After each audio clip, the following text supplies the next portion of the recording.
Agency has replaced their recently fired police chief with two co-police chiefs. And this comes at a tumultuous time for that department, dealing with staffing shortages, crime, and failing leadership. RTD has been very tight-lipped about the transition and why it chose to name two replacements instead of one. Dr. Glenelle Horn and Stephen Martingano stepped into their new roles immediately this morning. They both served as deputy chiefs for the department, and both were unavailable for an interview today. Writers told us they hope the change in leadership will bring positive changes for the troubled department.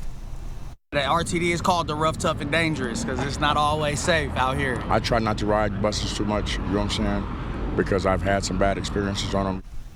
And RTD says it will do a national search to find the next permanent police chief and hope to name someone to that role in early 2025. And all of this comes after now former Chief Joel Fitzgerald was terminated, quote, for cause last month. As Denver 7's previously reported, Joel Fitzgerald was placed on leave in July amid an investigation. Now, RTD kept it quiet for more than 3 weeks. Since then, Denver 7 Investigates has been pressing that department for answers.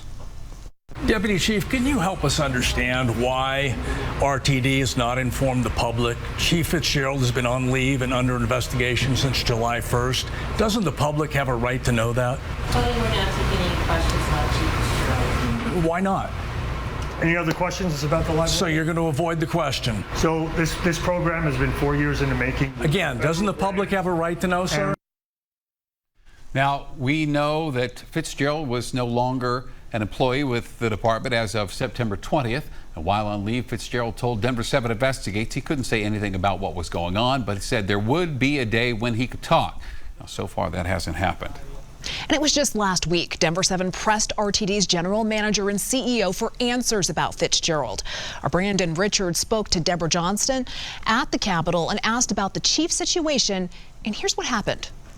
When will RTD have a new police chief? Thank you. So instead of saying there'd be an announcement on leadership soon, Johnson just walks away from our camera. Let's take this further in depth. RTD has been plagued with safety concerns about drug use and crime on its trains and buses for years. Those concerns prompted RTD to start 24/7 police patrols earlier this year. Then 2 months ago, RTD put live cameras in all buses to help increase safety and shorten response times for an emergency. RTD officials say the goal is to keep riders, drivers, and others safe.